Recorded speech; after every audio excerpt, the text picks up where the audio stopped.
everybody. Welcome to episode 549 of Good Luck High Five. That's right. You're listening to a podcast that's for you if you play Magic, or if you love Lord of the Rings now.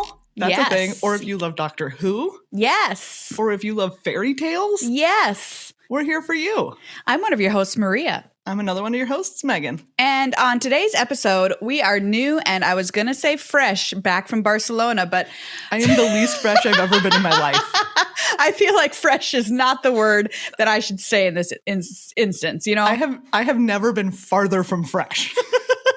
I love that song, Farther from Fresh. Farther from Fresh. By the Indigo Girls, you know it? A classic. Absolute classic. Yeah, international travel will leave you feeling like a sardine that's expired on the shelves of your favorite grocery store. But here we are, one day after returning from Barcelona and Pro Tour The Lord of the Rings. And we are going to let you in on all the hot goss from the Pro Tour, draft, modern, what's been happening in the top 8. What was it like at MagicCon Barcelona? Who ate the best food? Who had the best sangria, etc. I mean, spoiler alert, we all did. The answer is everyone. It was one heck of a time over in Barcelona. Yeah. We saw so many of our friends, and I signed something for fans. We just had a blast. It was a great tournament overall, and we're going to get into everything, all the highs, all of the non-existent lows that was PT Barcelona. It was It was so great that every time someone that I hadn't seen in forever was like, "How are you?" I was just like, "I'm great." There's no other answer that I could give you at this moment because I'm in Barcelona. Yeah, Barcelona, like, it erases a lot of the bad from your life just automatically by being in its presence. So we'll tell you all about it, everybody, and get you up to speed on what happened this past weekend. But before we do that, thank you to everybody who's a patron of the show over on patreon.com/GLHF Magic. Yes, thank you so much to everyone who's a patron of the show. You know, you keep this show alive. It's true. It would be like a Barcelonan fish flopping on the sand out of the ocean, gasping for air without you. Yep. Yeah. It's a really disturbing metaphor. We are fish sans water. Yeah. It's so true. And we want you to become a friend of the show for as little as $1 a month over on patreon.com/GLHF Magic. Get a load of our Discord. Get a load of this Discord. Get a load of our Discord, the best Magic community that exists, IMO, and know that you're supporting content that you love. It's just a great way to interact with the community and keep it alive and thriving, not like a fish gasping for air. Sorry, I put that visual into your head. Yeah. Yep. It's pretty disturbing, but you know, here we are. Here we are. Thank you as well to our sponsor, Card Kingdom. Yes, cardkingdom.com/GLHF, the place to go for all of your card needs. If you saw some of the preview panels from MagicCon Barcelona and you're like, I need to get my hands on those, the best place to pre-order them is going to be Card Kingdom. Yeah, the Commander Masters, you can pre-order that now on Card Kingdom if you're interested in any of those super sweet pre-con Commander decks. We're also happy to report that Card Kingdom supported their new union contract with their workers. Congratulations to the Card Kingdom Union! I know, it's so exciting, and we couldn't be prouder to be sponsored by a company that supports unions and supported its workers in forming this union. Yeah. You know, like, honestly, we talk about unions a lot on the show and everything and how important they are. Honestly, it's true. For a Magic podcast, we talk about unions like a lot. We do. And like, wow, I'm just so proud, you know, I'm just so proud that they're our sponsor. And we're like, hey, we're sponsored by the cool company that supports unions and believes in them. You know, like, I don't know, that just makes me very happy. Exactly. Go get some cards from Card Kingdom and then go watch an A24 film. Yeah.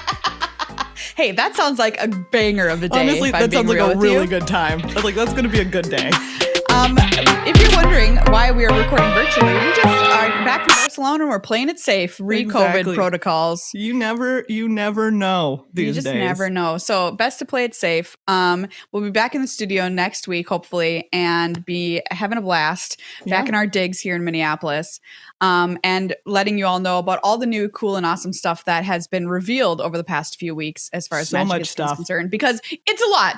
It's a lot. It's a lot. We had so many weeks of the upkeep where it was like, I don't know, like 2 things happened. Nothing happened. Nothing happened. Nothing happened. And now so much has happened. A lot happened. So good luck, High Five, as your one-stop shop. The upkeep will be back next week to recap everything. But we're going to go through a lot of the news on this show this week for you too. So all right. Don't worry. Let's do it.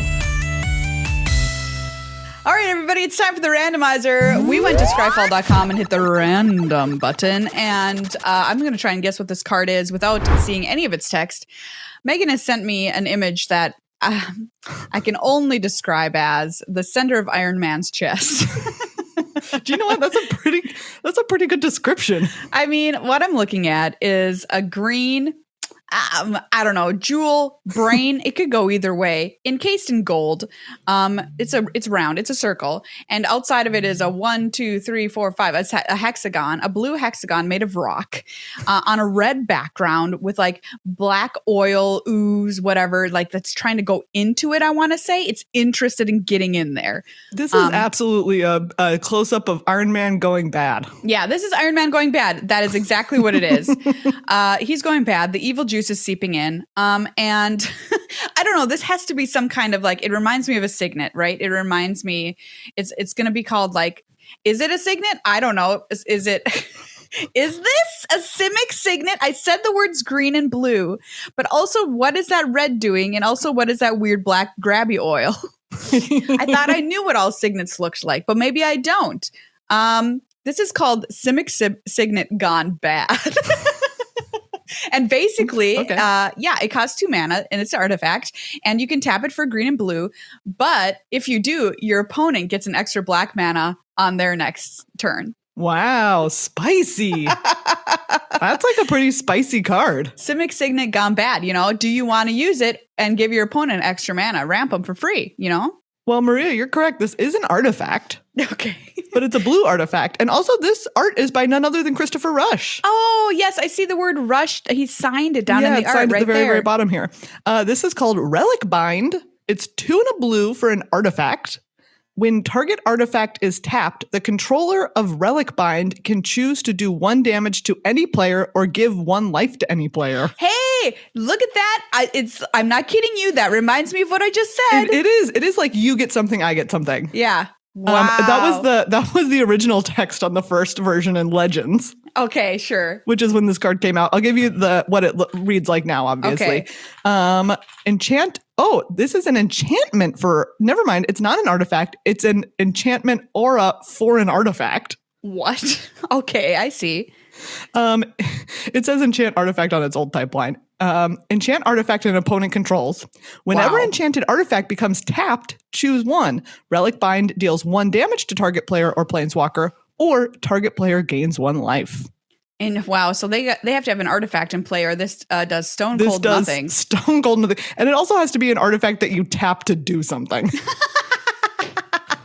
Wow, truly incredible. We've had some really bad cards on the randomizer as of late, and I couldn't be more proud. This seems like a pretty bad card. I mean, I'm just getting more and more fodder for our episode on, the worst Magic cards of all time. Oh my goodness, truly. This has got to be up there.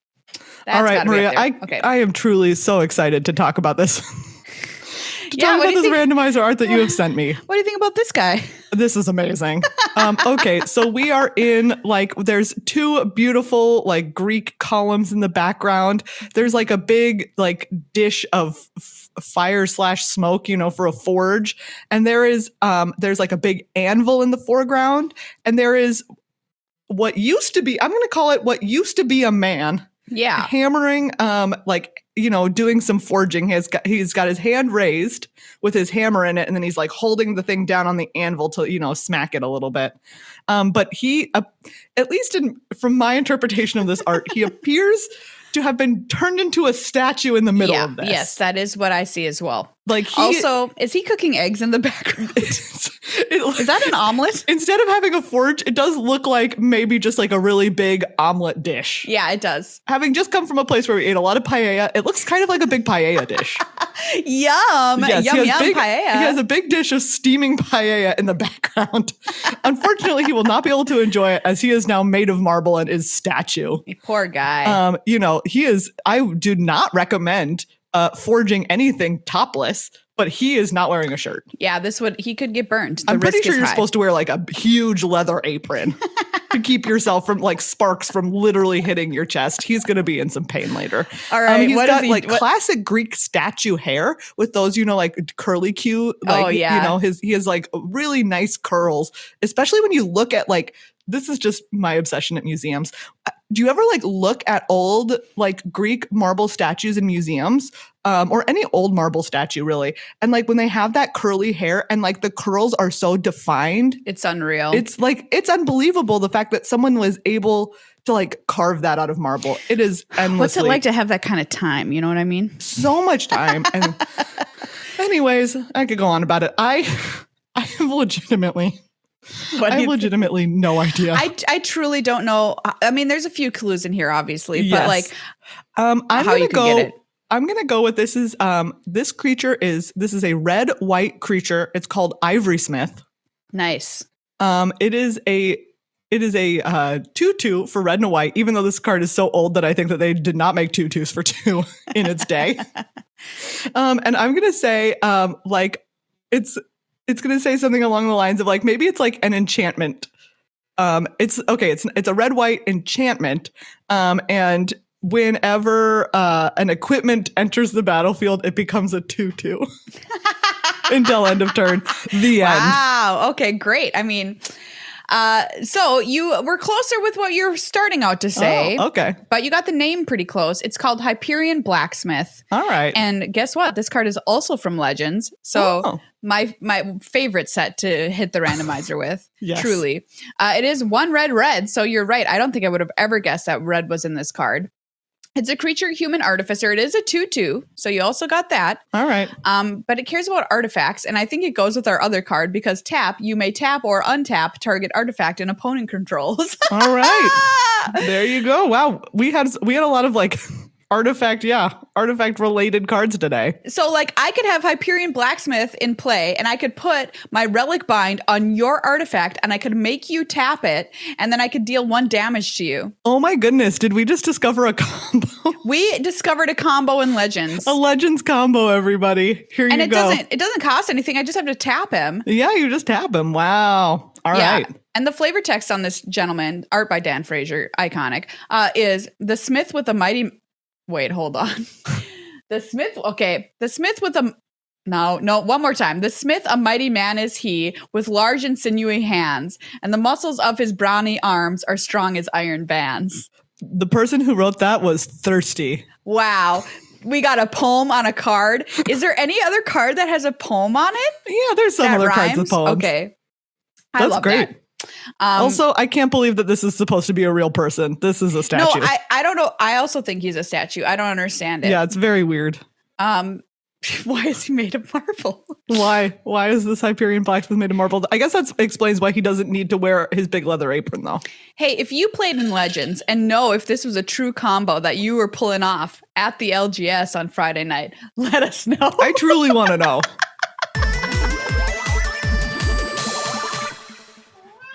One of the perks of recording from home is that we get to hear Molly on the broadcast, Meghan's cat. Yep. She has a lot to say about this episode, honestly. She really does. She wants to talk about Orcish Bowmasters in the modern metagame. Which was actually not the most impactful card from Lord of the Rings. Yeah, everybody, this tournament was utterly fantastic. We had 269 players come to play, which is a lot larger than the previous 2 Pro Tours this season. And this was the last Pro Tour of the season, too. There's 3. This was the last one. And the World Championship will be kind of like the cherry on top of the Pro Tour cake coming up at the end of September. Isn't that right, Molly? Meow. She's like, yeah, absolutely. And Lord of the Rings, it turned out, had a pretty big impact, as did Modern Horizons 2 in Modern. Oh, man. I mean, I think everyone, right, Modern Horizons 2, while it while it's like come out since the last time we had a Modern Pro Tour, it did come out long enough ago that I think people were pretty like aware of its impact on the format. They're like, yep, we've got these elementals that you can evoke, like these evoke elementals that are super powerful. But Lord of the Rings is like very fresh, and people were like, okay, we know Orcish Bowmasters we think is going to be really great. And then the One Ring looks really, really good. Yeah. And guess what they were. Yeah. Turns out the One Ring really living up to its hype from the Lord of the Rings in Modern in this tournament this weekend. So the tournament format, everybody, was draft in Modern. Mm-hmm. Draft was very fun in the morning. And it turns out that it... Molly's like, yeah. Yeah, it was. It was so fun. I think my favorite is that I can see her little voice waveform. Oh, that's so cute, Molly. It's really cute. It's a little cat voice waveform. Oh my God. The thing for me, the takeaway from draft was that the players really liked the draft format. Mm-hmm. They think it was super fun, despite the fact that green, going into the weekend, everyone's like stone cold unplayable, like literally never pick a green card.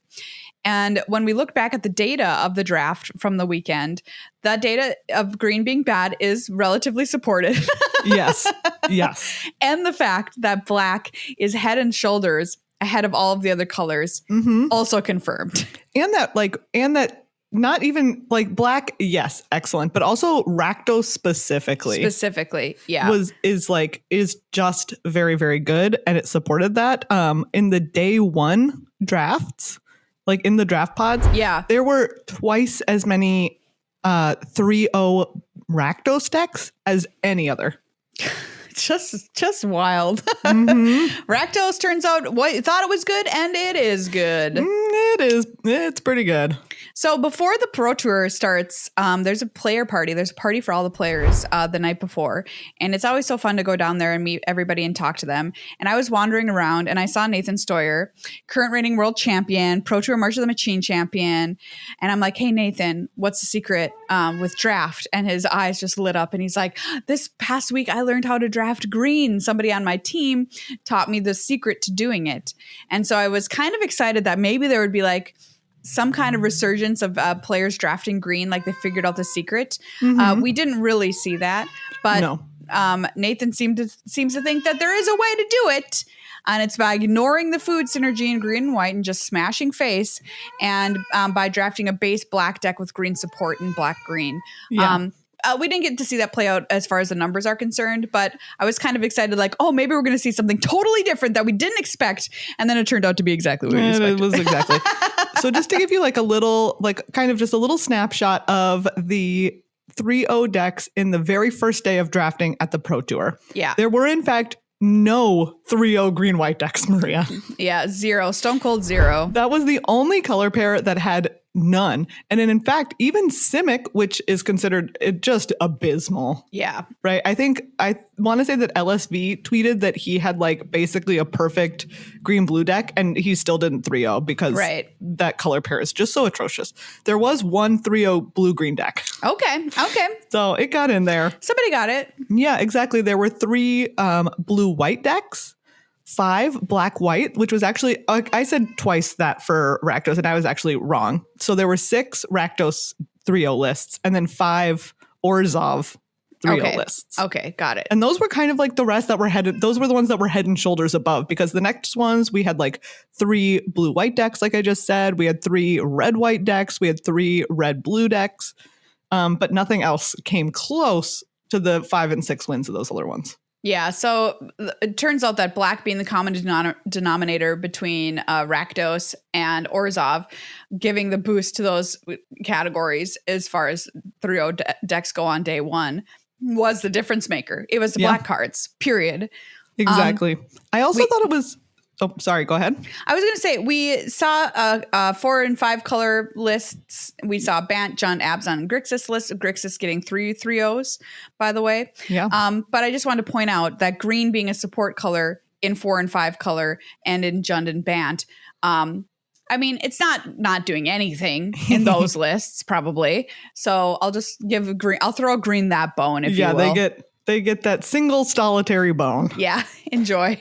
Although I do think that it's very cool that there was, like you said, there was a 304 color list. There was a 305 color list. Yeah. Which this format is fast and like pretty linear with those Rakdos decks. So it is cool to see people figuring it out and being like, oh, I can make like a cool 5-color deck work in this. Yes, absolutely. And I just want to also say, so it was astounding to me. We had 7 6-0 drafters. That's incredible. Which, to give you perspective, at the last couple, there have been like 2. Right. It's never 7. No, it's never 7. And I think it really shows that this is a draft format that rewards knowing specifically this format really well. Yes. Right? Like 7 6-0 drafters tells me if you're good at this, you're going to be heavily rewarded, even more so than you are in other draft formats. And indeed, 2 of our 6-0 drafters ended up in the top 8, Simon Nielsen and Stefano Vinci. Yeah. Simon Nielsen went white, black, black, green, and Vinci went Grixis and Esper. So 3 colors is what Vinci preferred to draft. Yeah, and both of them ended in the top 8. Yeah, we saw another 6-0 drafter draft 4-color one day and then Grixis the next, which is pretty cool. Sick. So again, like none of these drafters were just like straight up Rakdos both times. Gab Nassif was one of our undefeated drafters in this tournament. Congratulations to Mr. Yellow Hat himself. And there was a drafter, Sean Goddard, who drafted blue-red twice on both. He drafted it both days and 3-0'd both days. Yeah. You know what? Nice. I like that. You're like, hey, if it's open in my seat and I know how to draft it, like why the heck not just run it back? Play one way. Play one way, baby. Sean Goddard almost ended up in the top 8 as well. I know. All of these people probably were very close to making top 8 based on their perfect draft records, but might have stumbled a little bit more in Modern. So congratulations to them. And good news about draft, everybody. It's pretty cool format that you can draft. You know, red, black is the best, obviously, but there's some other cool things that you can do that's supported by the data at the Pro Tour.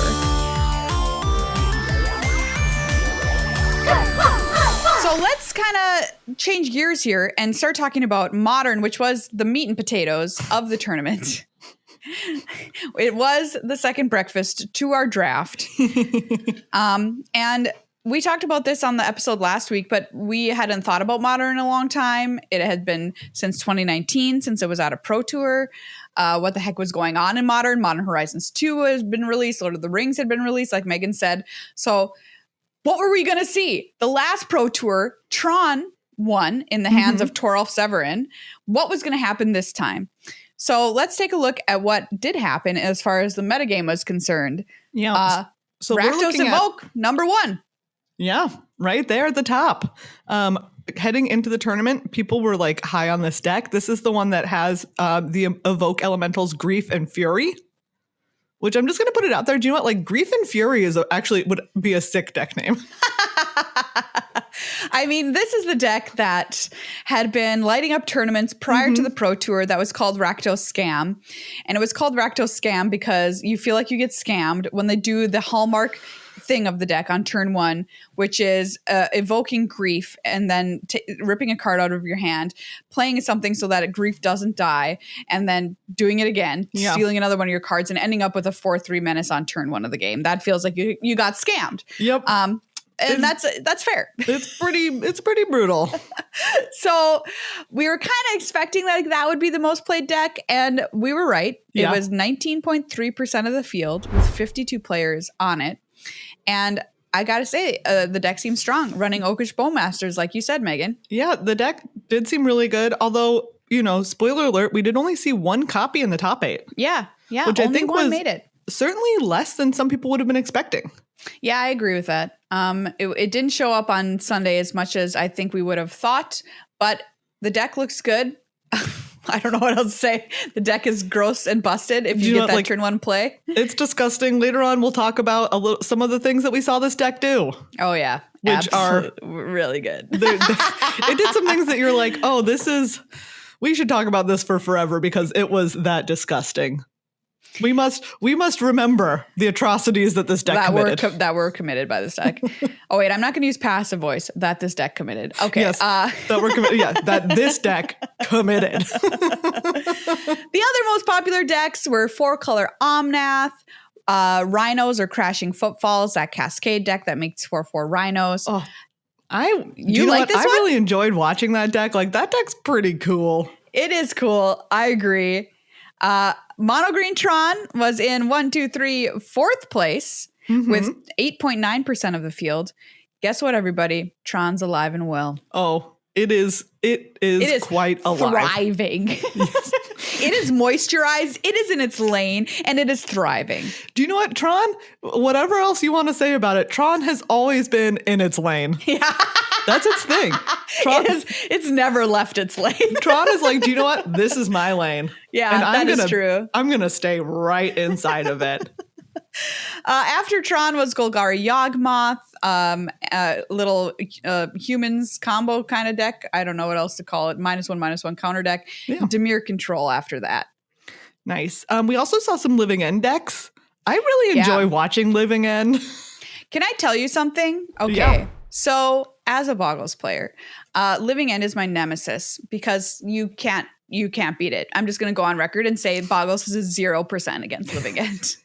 It might be higher than that, but I truly don't think it actually is. Something has to go like way really, really wrong for Boggles to beat Living End. I mean, like heinously wrong. I mean, like you need to draw all lands and then you mulligan and you get all lands again, something like that. And even that's not that bad because whatever. Okay, but this weekend I was watching this deck, mostly played by Gab Nassif, because we highlighted him a lot on day one of coverage with this deck. Good player. Good player, turns out.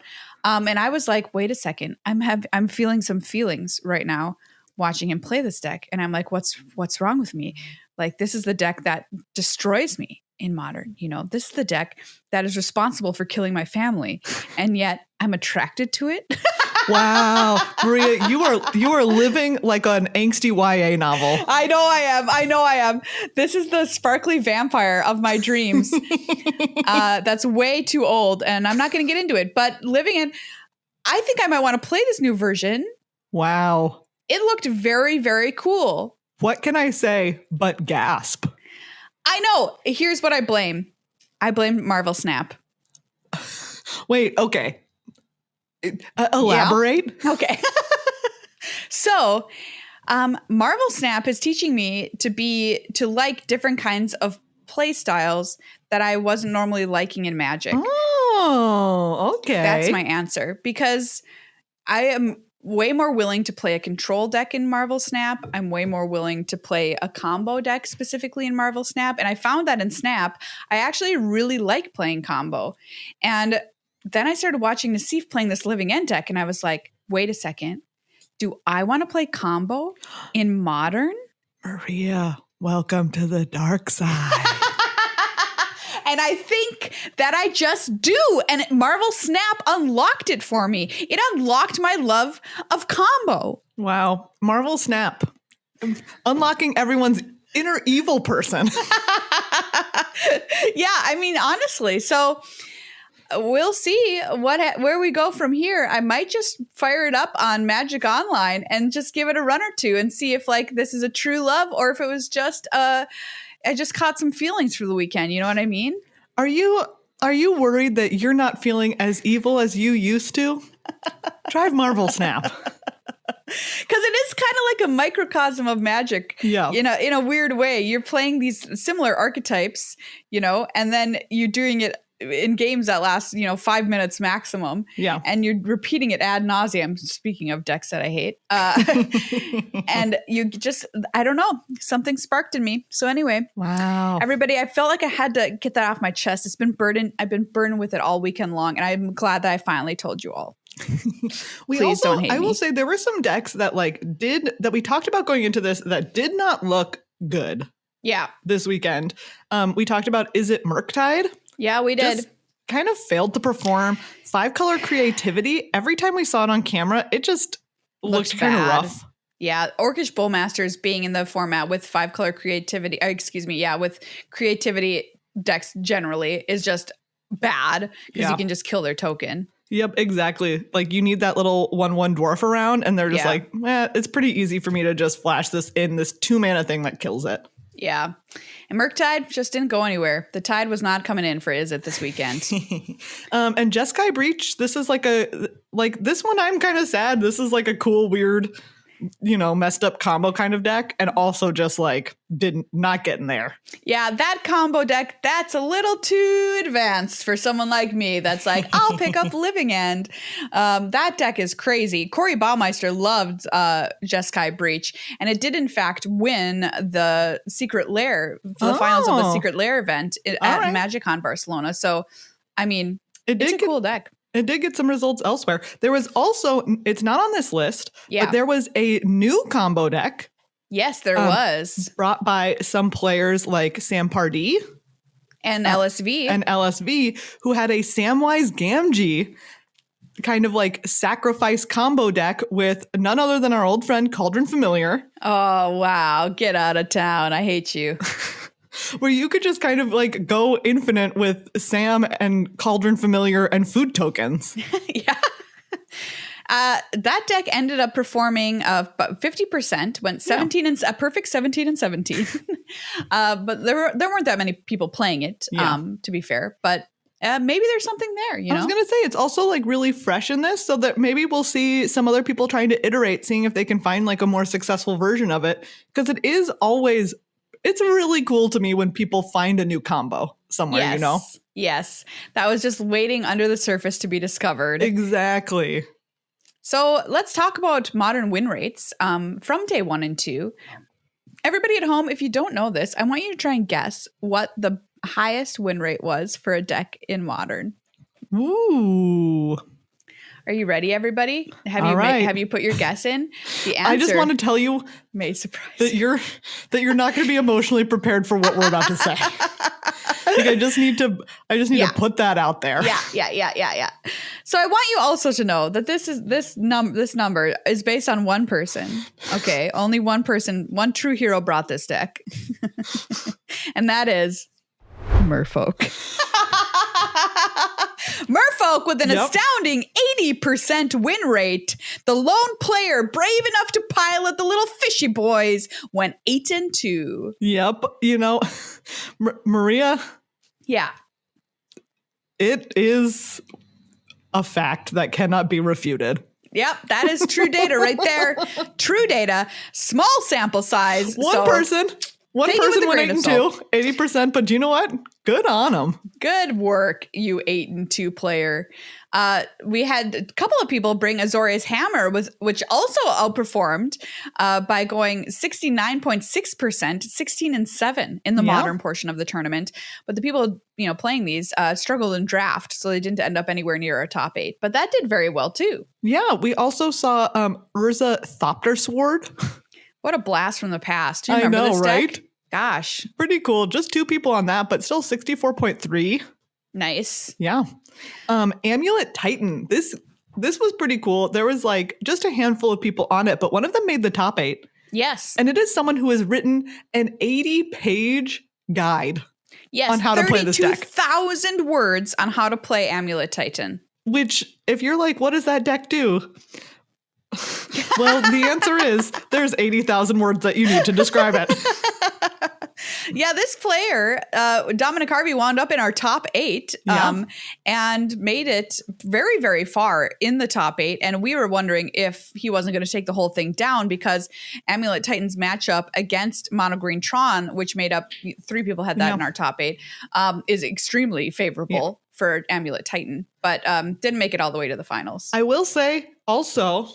So the story of how he ended up in the top 8 is wild. Yes, it is. So this deck did not have, like the last one, there was not a clean cut. There was one player, Javier Dominguez, who got like the 13 wins needed, right? Yes. And then everyone else was just like this, because there were some draws. It was this sloppy mess. It was a sloppy mess to cut the top 8. Mess. And going into it, it was like, oh, there's a lot of matchups with people who are paired, who have 11 wins. And they'll get into the top, right? The winner of that match will get into the top 8. And Dominic Harvey was in one of those matches, but it was the one where those 2 players had abysmal tiebreakers, right? So it was looking like... of them, 4 will get in and 1 will be left out. And it will probably be this one that Dominic Harvey is in, unfortunately for them, right? That person will end up 9th because the tiebreakers are just so bad. Except we watched on stream as a match that was for top 8. Yep, winning in, and it went to a draw. Winning in, and it went to a draw, including Canadian player Alexander Hayne, winner of PT Avison Restored back in the day. Yeah, and it was his birthday too.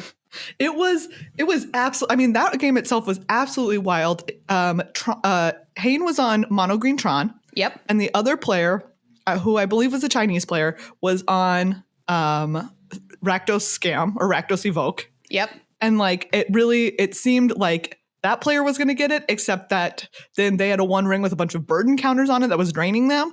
And then Hayne managed to get an ensnaring bridge into play so that this player couldn't even attack him anymore. And it was like, it swung back and forth so much to like, oh, like Hayne is dead, right? This Rakdos Scam player has so many of Hayne's cards in play that he's stolen with this Void Walker. And then Hayne being like, nope, never mind, I've stabilized. There's now no way you can win. To the commentators being like, actually, there's like some really weird workarounds that this player could do to like try and destroy this ensnaring bridge by like making it a creature in weird ways. It was absolutely wild. I think when they had gone to turns, and obviously one of them wants to make top 8, right? Yeah. But there was literally no way to be able to have that conversation. Be like, if I had 2 more turns, it was pretty obvious I would have won. Yeah. But, well, and you hear them saying that to each other. Yeah. Right? Of like, they can try and like persuade the other person to concede. Right. But also, I get it, man. Right? Of like, Maria, what would you do? So I've been in this situation before, believe it or not. Not for the top 8 of a pro tour, but for day 2 of a GP back in the day. And my opponent persuaded me to concede because there was no true benefit to either of us just taking a draw. And that's one of my sad stories of Magic, because I did not want to concede to this person, and I felt pressured into it. Yeah. Because I think I had the case that I would have won. Yeah. But anyway, I was in the spot, and I laid down my sword. And I regret it to this day. I should have stayed up and fought for it, but I didn't. This was a while ago at a limited GP, I want to say. But anyway. That's how I feel also. And I feel like part of that is also like our gendered experience of Magic. Absolutely. Is that I have absolutely felt pressured to concede by players, and it did not feel strictly based on the game. It very much felt based on their perception. And I think like I identified for myself when the times that it happened that I was like, oh, do you know what? I'm feeling like this is about me being like a femme person in front of you playing Magic, and have just been like, I did it once for also playing for day 2 of a GP. Yeah. And the guy was like, will you concede? And I was like, no.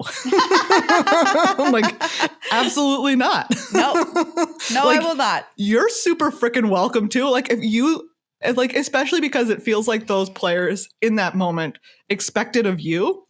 This is what I mean by the gendered aspect. They expect it of you, but they would not consider it for you. Correct. Right? As soon as you say no, they're like, well, then we're drawing. And it's like, oh, it's really interesting that you think that it's worthwhile to ask me to do it, but you will not spend any time considering if it's worthwhile for you to do it for me. Yeah. And I think at the time, too, that players' friends were standing behind me and all that kind of stuff. So that was pressure. I felt that pressure.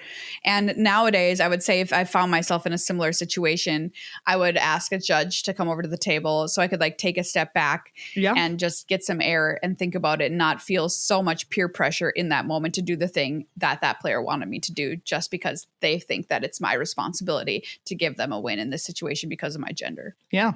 So do you know what? Maria and I are here saying, do you know what? We always empower you to just be like, we're drawing. Yep. Even if it benefits nobody. Look me in the eyes. We're drawing, okay? So that was a pretty just really, really unusual end to the Swiss portion of the tournament. It was absolutely wild. And I know this tournament was so early in the morning, everybody, for everyone back in the States. We started like at 4 and 5 in the morning for the broadcast. So maybe you missed a lot of this drama, but that's why we're here for you, letting you know what you should go back and check out. Also, just looking really quickly, like we were saying, at some of those more popular decks, because we talked about some really successful decks that only had a handful of players on them. One of the most successful popular decks here was the Teamer Rhinos deck. Yes. 56 Team of Rhinos did really good. Yeah, 56% win rate. And that's the first one that we see a lot of players on that has that high of a win rate. Everything else that's above it is stuff that it's only 2 players maybe. Right, exactly. And Team of Rhinos with that 56%, I think answers the question of like, what is the correct deck to have brought this past weekend? Yeah. I think Team of Rhinos was the answer because the deck under it with the next best win percentage with a higher percentage of the field playing it was 4-color Rhinos at 55.4. Yep, exactly. Then is when we hit Mono Green Tron. Yep, also a good choice for the weekend. Yeah. 54.6. And then right below it is Rakdos of Oak. 54.2. So yeah, it looks like Rhinos was the deck to play. Tron a close second and Evoke a close third. You know, and Rhinos we saw multiple copies, right? That was the next most popular deck in the top 8. Yeah, absolutely. Right? It was Mono Green Tron and Rhinos there with the most players on them. Yeah, there's 3 Rhinos players, 3 Tron players in our top 8. Yep. And then we had the 1 Evoke player and then the 1 Amulet Titan player. Yeah. And it was really cool because Rhinos was not a deck that was on my radar. I don't think we even talked about it the week before the PT. We didn't. We talked about Living End, which is, a close friend to Rhinos. It's doing the same where you want to cascade. Yeah. Into Crashing Footfalls, which just puts 2 4/4 Rhinos into play. And where Rhinos has the upper hand on a deck like Living End is it is not able to put out as much power onto the board as Living End is. However, it is not as susceptible to the graveyard hate like Living End is. So it has a lot. It has a lot more versatility going on. It has other ways to win the game. Exactly. So let's talk about what actually ended up happening in our top 8. The players, we had Javier Dominguez, hometown hero, in our top 8 on Mono Green Tron. So Team Handshake, which has been the most successful team at a bunch of these pro tours recently, a bunch of the young up and comers did well, putting 2 players into the top 8 here. In Javier Dominguez, and Simon Nielsen. Yeah. Simon Nielsen also notably, we talk a lot about Nathan Stoyer because he's been on a freaking hot streak. Yeah. This is Simon Nielsen's back-to-back top 8. Yes, it is. Simon Nielsen is doing really, really well. Yeah. This weekend, we talked to him and he was like, oh yeah, I've already qualified for the World Championship. I'm just going to come and hang out at this tournament. I don't have any expectations. And then he was undefeated for most of the tournament. Yeah, he went 12 rounds. 12-0. Nice. Before picking up a lot. And his first loss was scooping to Javier. Yeah, he just scooped to his teammate to help him get into the top 8. So Javier was there in Spain, showing people around, having a good time, being pro tour dad for a bunch of people on Team Handshake, making it into our top 8 with Tron. And then teammate Simon Nielsen also on Tron.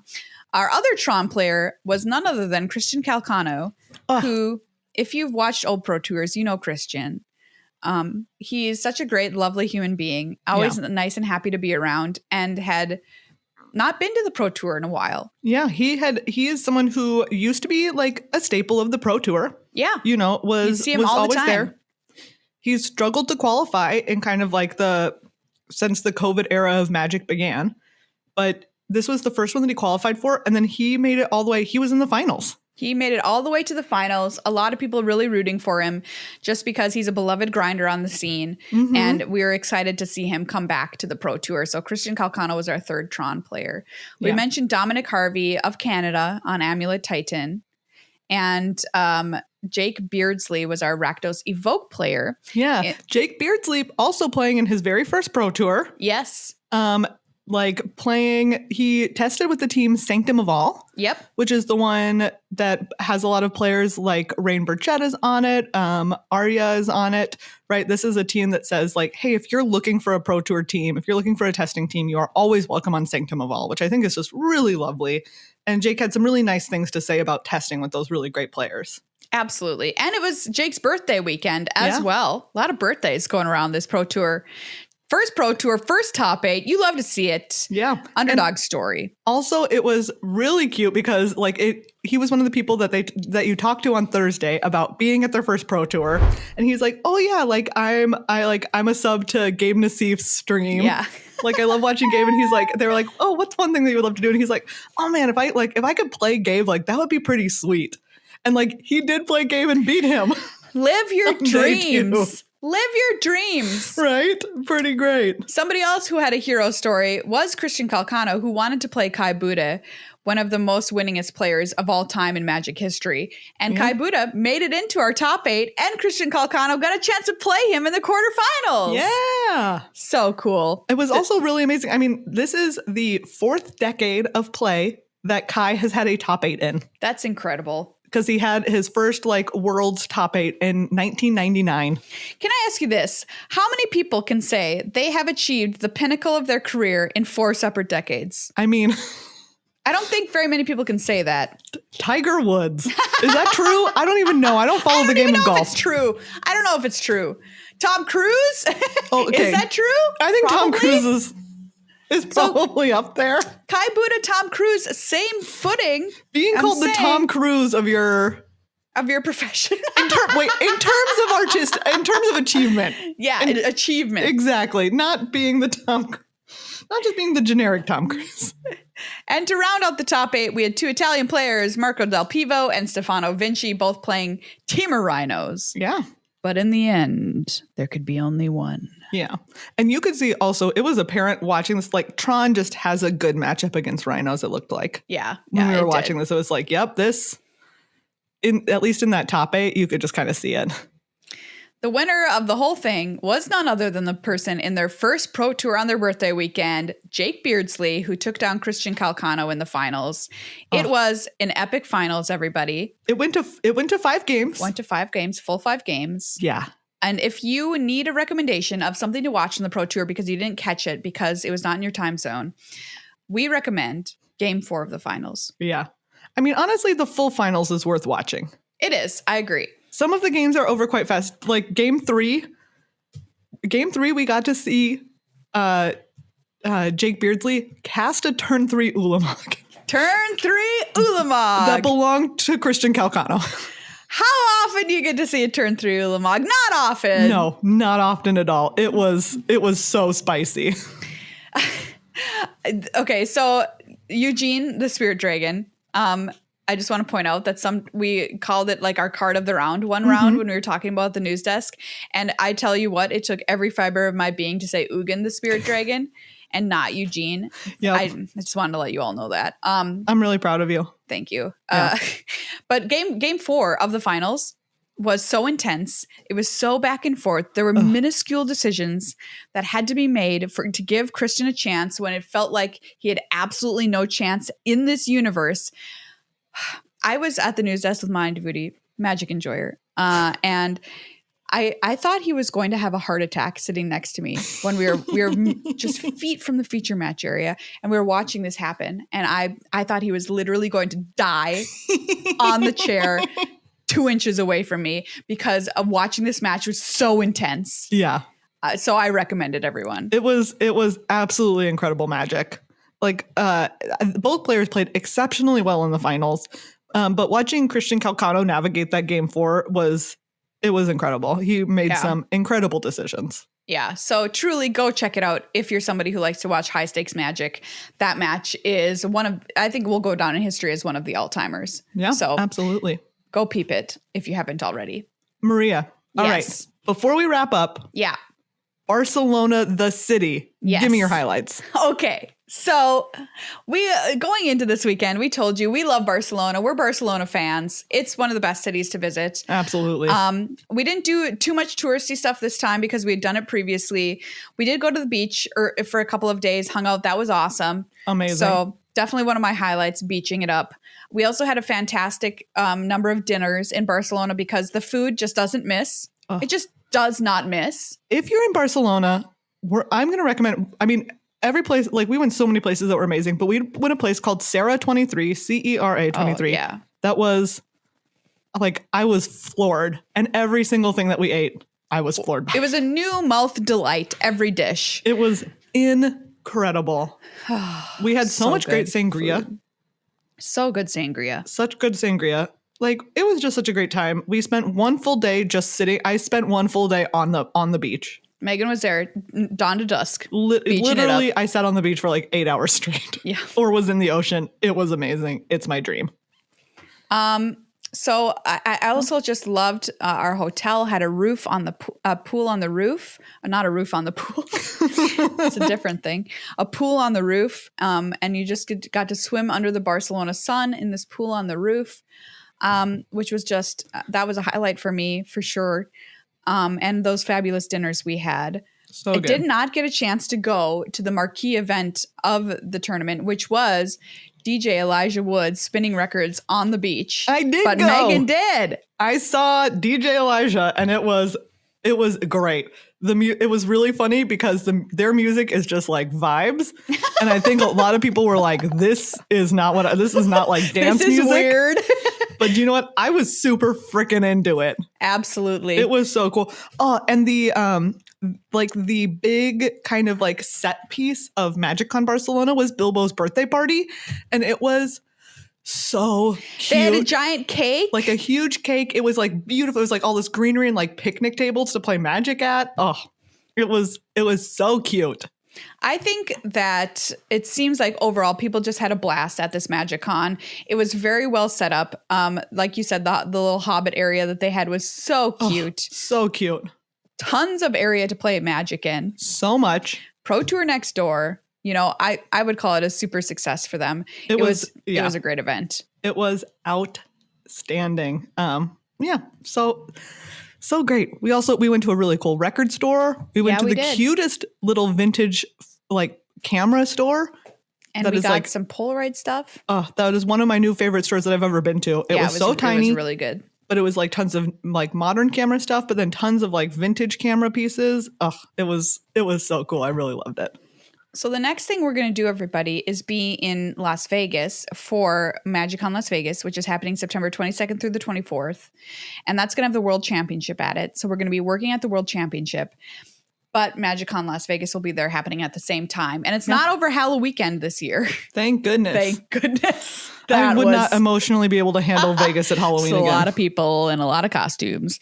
But so, if you're looking forward to coming to a Magic event, I think that one will be a real blast. And there have been a lot of lessons learned as far as what to do at these events since last year's Vegas, which, they learned about expanding the command zone and all this other kind of stuff. So, I'm super excited. We honestly hope to see you there. Like, these events have been really, really, really cool. I love the new way that they've taken the experience of traveling to a place to play Magic these days. I think that they've made some really incredible changes and improvements. Hey everybody, that's this episode of Good Luck High Five. Thank you for hanging out with us and going through everything that happened at Pro Tour of the Lord of the Rings in beautiful Barcelona. Next week, we'll go over all of the new stuff that was announced at Barcelona. We've got Caverns of Ixalan. We've got Eldraine, the Wilds of Eldraine. Doctor Who. We've got Doctor Who. We'll get into it next week. And it's all super cool. So much cool stuff to talk about. I am ready to nerd out next week about all the new stuff coming up. Same. And hopefully we will be back in the office, fingers crossed. Yes. Thank you to everybody who makes this show happen every week at patreon.com/GLHF Truly, truly, truly, you make our lives every time you become a new patron or increase your pledge. We'll dedicate an episode to you, and we'd love to do so next week. So get in before our next episode. Yeah. Thank you again to Card Kingdom, a wonderful sponsor. Congratulations again to their union. Yay, Card Kingdom. We're so happy for you all, for all you union members. And we'll see you, we'll see you next week. We'll see you next week.